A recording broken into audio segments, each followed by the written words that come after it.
ਜਥੇਦਾਰਾਂ ਦੀ ਦਾੜੀ ਹੈ ਜੀ। ਆਹ ਵਿਆਹ ਦਾੜੀ ਇਹ ਮਾਈਆਂ ਨੇ ਇਹ ਦਾੜੀਆਂ ਬੜੀਆਂ ਇੱਥੇ। ਹਾਂ, ਇਹ ਕੜਾਮ ਚੌਧਰੀ ਆਏ ਸੀਗੇ, ਕੜਾਮ ਚੌਧਰੀਆਂ ਦੀ ਇਹ ਆਹ ਦੇਖ ਲਓ ਜਿਨ੍ਹਾਂ ਦੇ ਹੱਥ ਫੇਰਦੇ ਆ ਪਈਆਂ।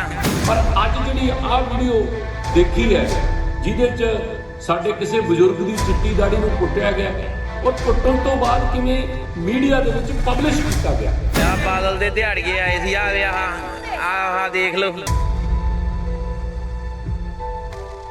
ਇਹ ਜਿਹੜੇ ਲੋਕ ਉੱਥੇ ਸਾਡੇ ਬਜ਼ੁਰਗਾਂ ਦੀਆਂ ਸਾਡੀਆਂ ਮਾਤਾਵਾਂ ਦੇ ਚੁੰਨੀਆਂ ਰੋਲਣ ਵਾਲੇ ਜਾਂ ਬਜ਼ੁਰਗਾਂ ਦੀਆਂ ਦਾੜੀਆਂ ਪੱਟਣ ਵਾਲੇ ਬੈਠੇ ਆ, ਰਾਜੇਵਾਲ ਸਾਹਿਬ ਹੁਣ ਤੇ ਨਾਂ ਦੱਸ ਦਿਓ ਉਹਦਾ। ਆਹ ਵਿਆਹ ਸਰੋਪੇ ਪਵਾ ਕੇ ਗਏ ਆ ਇੱਥੋਂ। ਹਾਂ, ਇੱਥੇ ਆਹ ਮਾਈਆਂ ਨੇ ਸਰੋਪੇ ਪਾਏ ਆ।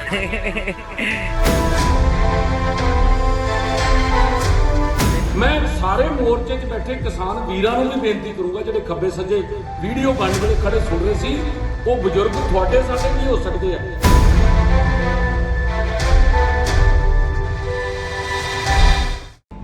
ਬੜੇ ਦੁੱਖ ਦੀ ਗੱਲ ਹੈ ਜਿਹੜੀਆਂ ਪਹਿਲਾਂ ਵਾਲੀਆਂ ਵੀਡੀਓ ਉਹ ਹੀ ਨਹੀਂ ਸੀ ਦੇਖੀਆਂ ਜਾਂਦੀਆਂ, ਅੱਧ ਵਿਚਾਲੇ ਬੰਦ ਕਰਨੀਆਂ ਪੈਂਦੀਆਂ ਸੀ। ਜਿਸ ਕਿਸਮ ਦੀ ਭਾਸ਼ਾ, ਜਿਸ ਕਿਸਮ ਦਾ ਸਾਡੇ ਦਾਦਿਆਂ ਸਮਾਨ ਬਜ਼ੁਰਗਾਂ ਨੂੰ, ਪਿਓਾਂ ਸਮਾਨ ਬਜ਼ੁਰਗਾਂ ਨੂੰ, ਸਾਡੀਆਂ ਦਾਦੀਆਂ ਜਾਂ ਮਾਵਾਂ ਸਮਾਨ ਮਾਤਾਵਾਂ ਨੂੰ ਜਿਸ ਕਿਸਮ ਦਾ ਬੇਇੱਜ਼ਤ ਕੀਤਾ ਗਿਆ, ਉਹ ਹੀ ਨਹੀਂ ਸੀ ਵੇਖੀਆਂ ਜਾ ਰਹੀਆਂ।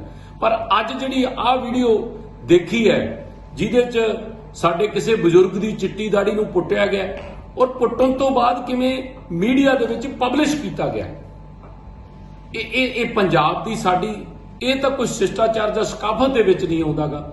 ਮੇਰੀ ਰਾਜੇਵਾਲ ਸਾਹਿਬ ਤੋਂ ਮੰਗ ਹੈ ਸਿੱਧੇ ਤੌਰ ਤੇ ਕਿ ਇਹ ਜਿਹੜੇ ਲੋਕ ਉੱਥੇ ਸਾਡੇ ਬਜ਼ੁਰਗਾਂ ਦੀਆਂ ਸਾਡੀਆਂ ਮਾਤਾਵਾਂ ਦੇ ਚੁੰਨੀਆਂ ਰੋਲਣ ਵਾਲੇ ਜਾਂ ਬਜ਼ੁਰਗਾਂ ਦੀਆਂ ਦਾੜੀਆਂ ਪੱਟਣ ਵਾਲੇ ਬੈਠੇ ਆ, ਰਾਜੇਵਾਲ ਸਾਹਿਬ ਹੁਣ ਤੇ ਨਾਂ ਦੱਸ ਦਿਓ ਉਹਨਾਂ ਦਾ।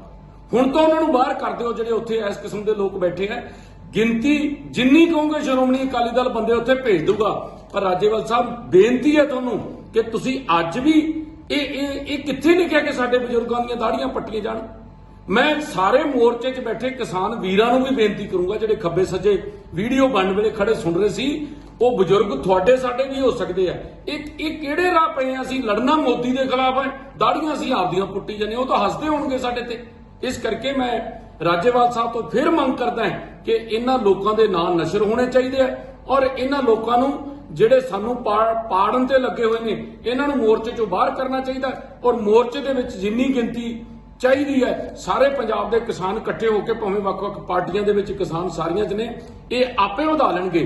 ਤੇ ਮੇਰਾ ਤੇ ਖਿਆਲ ਹੈ ਬਹੁਤ ਵੱਡਾ ਮੁੱਦਾ ਹੈ, ਬਹੁਤ ਵੱਡਾ ਮੁੱਦਾ ਹੈ। ਸ਼੍ਰੀ ਅਕਾਲ ਤਖਤ ਸਾਹਿਬ ਦੇ ਜਥੇਦਾਰ ਸਾਹਿਬ ਨੂੰ ਵੀ ਇਹਦਾ ਸੰਗਿਆਨ ਲੈਣਾ ਚਾਹੀਦਾ, ਸਿੱਖ ਸੰਸਥਾਵਾਂ ਨੂੰ ਵੀ ਇਹਦਾ ਸੰਗਿਆਨ ਲੈਣਾ ਚਾਹੀਦਾ ਕਿ ਅਸੀਂ ਕਿਹੜੇ ਪਾਸੇ ਨੂੰ ਤੁਰੇ ਜਾ ਰਹੇ ਹਾਂ।